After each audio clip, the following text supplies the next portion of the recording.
Welcome to a Community Partners interview, where we explore the organizations, opportunities, and resources that look to make change in our daily lives. I'm your host, Lilly Cereghini, and you're listening to Voices for Ability Radio.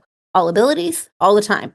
Today, I'm joined by Chantal Scopacasa, the Executive Director for Brain Injury Association of Sault Ste. Marie since 1988, the Brain Injury Association of Sault Ste. Marie and District, also known as BIASSMD,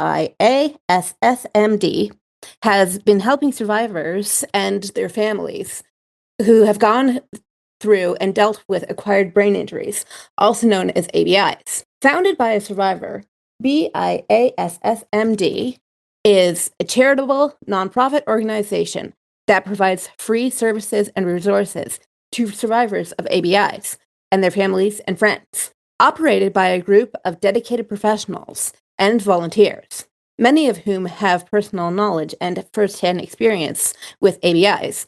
The association assists and supports those living with the effects of acquired brain injury in what can be an ongoing and complicated process. Thank you for your time today, Chantal. No problem at all. So just to begin, could you tell us a little bit more about yourself and what inspired you to work with people with ABIs? Yeah, absolutely. I was actually in an ATV accident in 2010. I fractured my neck and back, and I ended up at Health Science North in Sudbury. And while I was there, one of my friends happened to be doing her speech language pathology placement in the neuro ward there. So I hung out with her quite a bit because I didn't really have anyone else there. And through her, I met a lot of her clients and patients that she was working with, and a lot of them had brain injuries. So we kind of got to talking, and we found out there was a brain injury association in Sudbury. So then we did some exploring in the Sioux, and then lo and behold, I kind of jumped in with both feet. Most of the current board members at the time were phasing out and looking to retire and whatnot. So I ended up just taking the bull by the horns and just taking it over, kind of.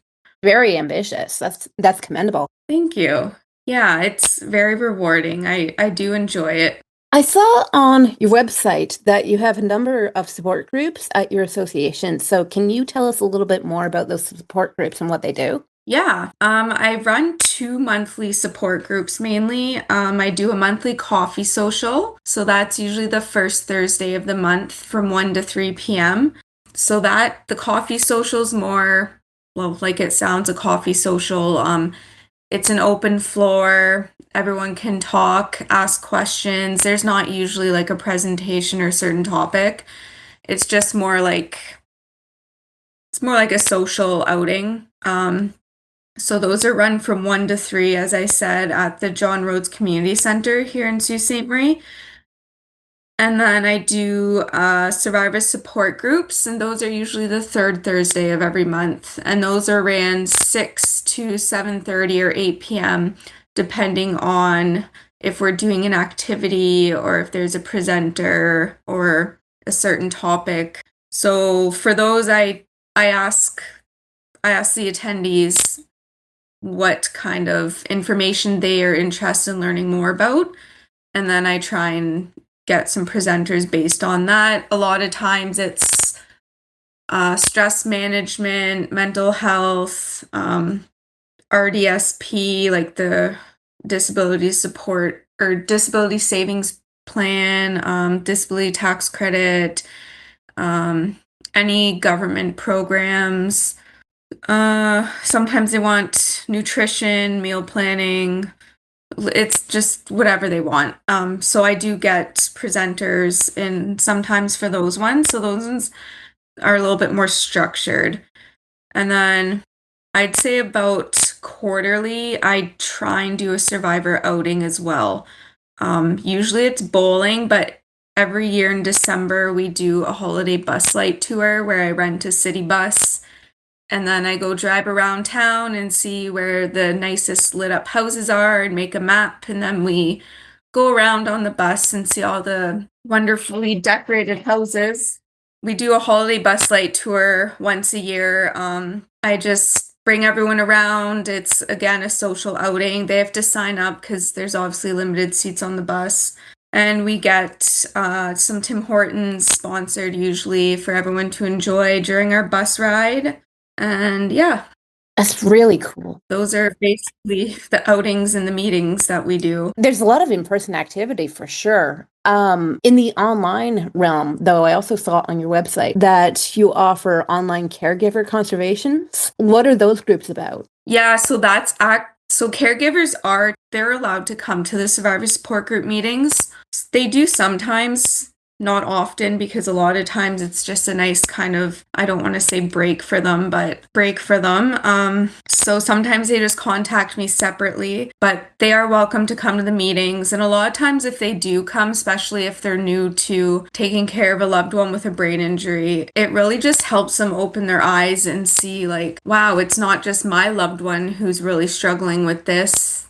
They can hear from other survivors about things that they're struggling with because of their brain injury. So it's helpful to kind of help the caregiver gain insight.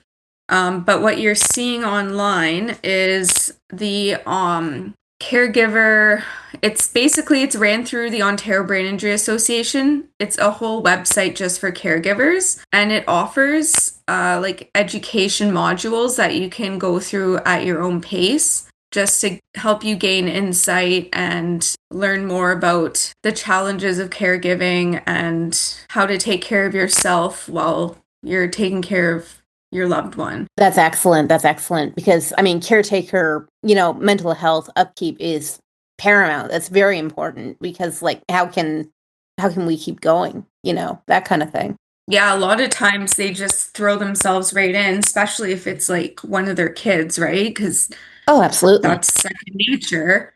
And then they end up burning themselves out. And then that's when I hear from them. I get a call and it's almost crisis. It's so sad to see that happening. It's hard. It's hard to just stay on track and make sure you're checking in with yourself when you're seeing your child struggling. So I get it. But this course definitely helps you learn how to take some time for yourself and take care of yourself.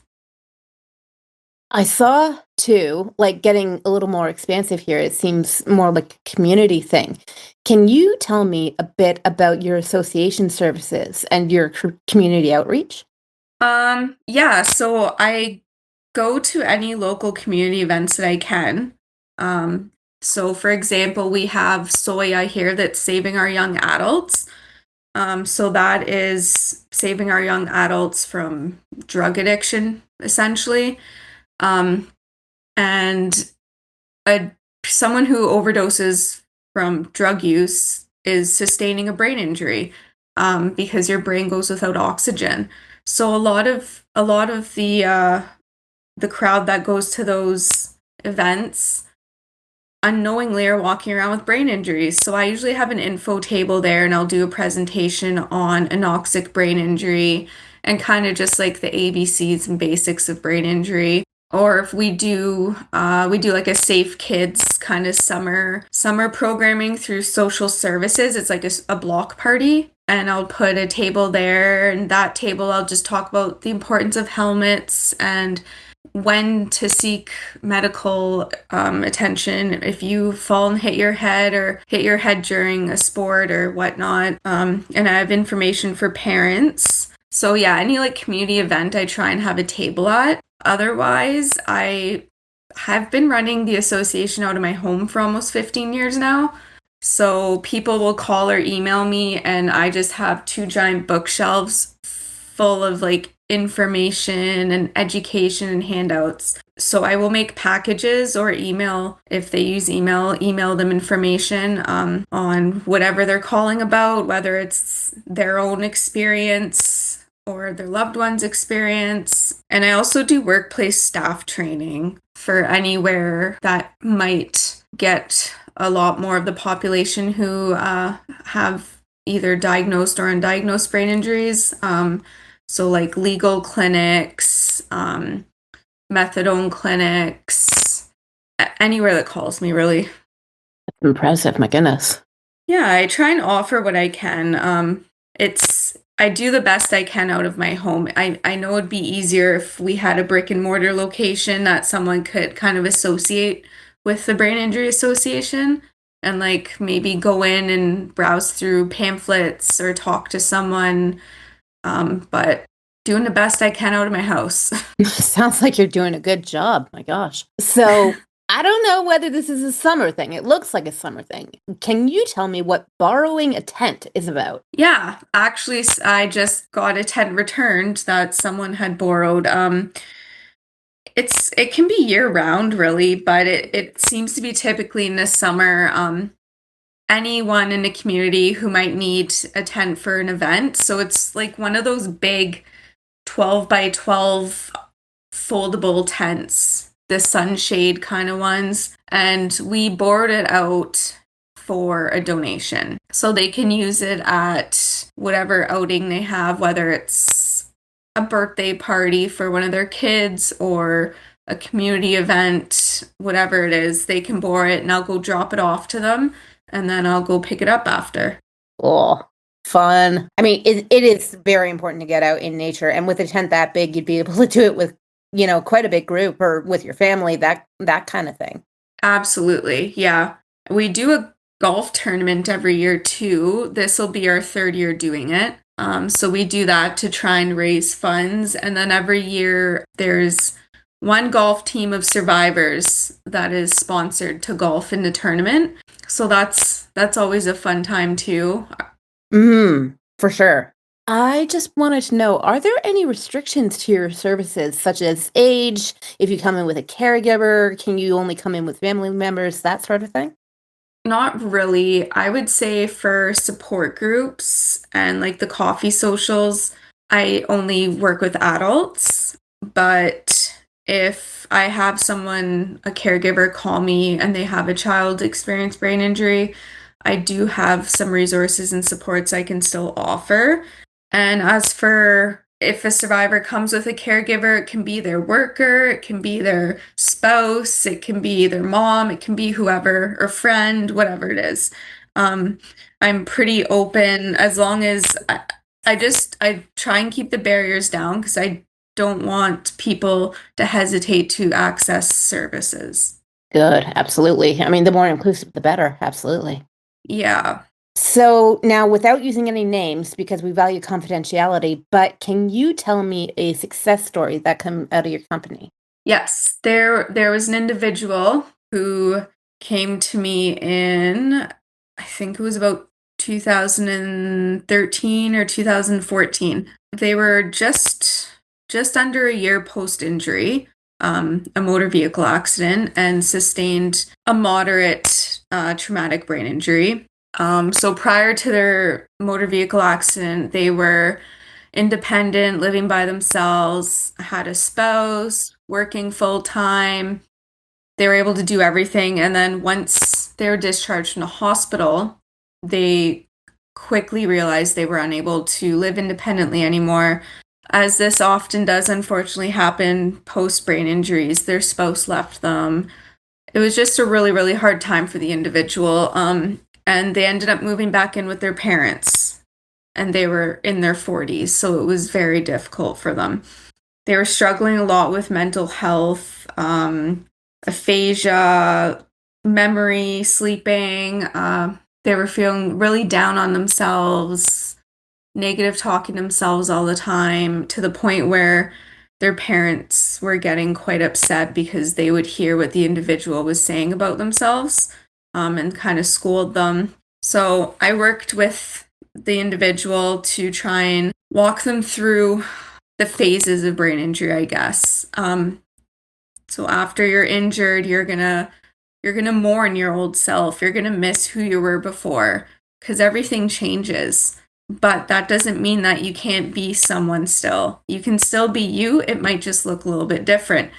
So I just had to walk her through all the different steps. And I think 2 or 3 years ago, they're back living independently, they're driving again, and they're actually helping other survivors now. So it's just been really great to watch that all happen. Even though it took a few years, it's just lovely to see someone get their life back. That is amazing. That's amazing. I love stories that have a reciprocity angle to them because it's like, I've been through this. Now I want to help other people get through this. And Mm-hmm. I think those are like, I don't want to use the word inspirational. Those are the powerful stories. Yeah. Yeah, like this individual now, she comes to almost all my meetings and she offers other survivors rides who can't drive. A lot of the other survivors kind of just really look up to her and trust her. So it's really nice that they have someone else that they can trust and talk to who's been through it. For sure. For sure. So, in line with that, because I mean, the story begins with a narrative of restriction and of loss. But in terms of just generally with people with disabilities, what is the one thing that you see happening again and again and again in our society that just should not be happening? And what can we do to stop it, to change it? I would say, I mean, especially not only with brain injury, but with brain injury, because you're injuring your brain, that affects all your hormones, all the chemicals in your body, depending on where your injury is, your thinking, your emotions. So I always see like mental health and addiction. And then, of course, with that comes the lack of support that we have for mental health and addiction. Can you think of a way to change that, to alter that? Well, I mean, I can, but it's the government just has to really start prioritizing that a little bit more and realizing that this whole pandemic and crisis that we're going through with the suicide rates climbing immensely, homelessness, addictions, overdoses, most of that is stemming back to mental health.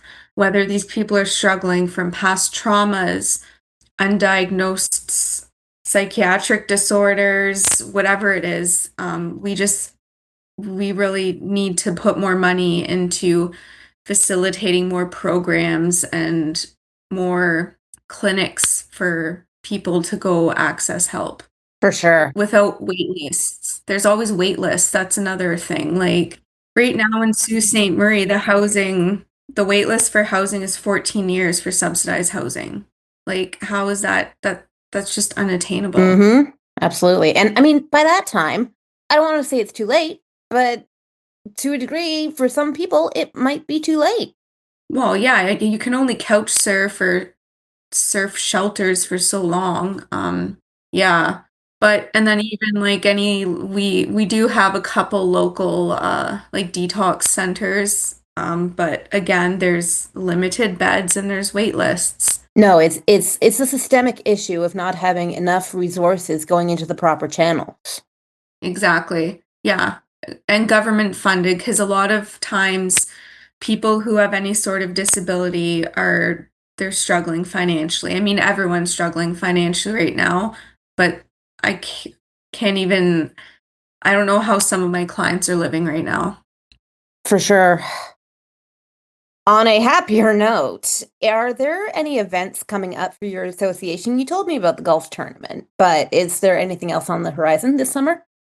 We will be attending the Soya Saving Our Young Adults event, community event that I was talking about in August. Um, there's a social services block party in July, and then our golf tournament is September 11th. And then the next event, usually I run two events, like community events yearly. So that's the golf tournament in September. And then I do what I call local resource meet and greet in April.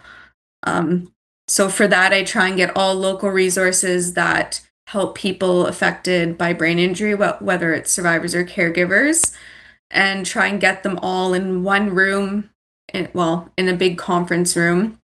And they all have info tables there. Then it's free for the public to just drop in and check out what's available locally. They can ask questions, talk to people at different agencies. So those are the two that I typically do every year. So one's kind of a fundraiser, the other one's more of a community service kind of event, I guess. Right. Okay, that's good. That's very good. If someone wanted to become a member or a volunteer with BIASSMD, what's the process for joining either of those streams? They just have to get in touch with me. Oh, okay. Well, that leads very easily into the last question, actually. If listeners are looking for more information and how to volunteer, how to get in touch, where can they find you? You can look on our website, SooBraininjury.com, and my contact info's on there, or we do have a Facebook page, um, the Sault Ste. Marie Brain Injury Association, or I think we're on like 211. If you Google, don't go by the information that comes up on the side of the page because I've been fighting with them for years to change it. It's really old and dated. Um, but I would just say the website probably is the best one. Okay, perfect. All right. Well, thank you so much. That was a very informative interview. You do really impressive work. Oh, thank you. That means a lot. It doesn't feel like work sometimes, so that's a bonus. Yeah, that's the whole idea, loving what you're doing for a living. Exactly. Exactly. That's exactly it. Amazing, amazing. All right. Yeah, are there any final notes or questions that you have or would like to make? Um, I don't think so. I just hope more people know that there is a local brain injury association in everyone's district and just never worry to reach out because we're all just there to help. Absolutely, absolutely. I mean, the idea is community building for sure. Yeah, exactly. Community building. We don't want to see anyone struggling. Not at all.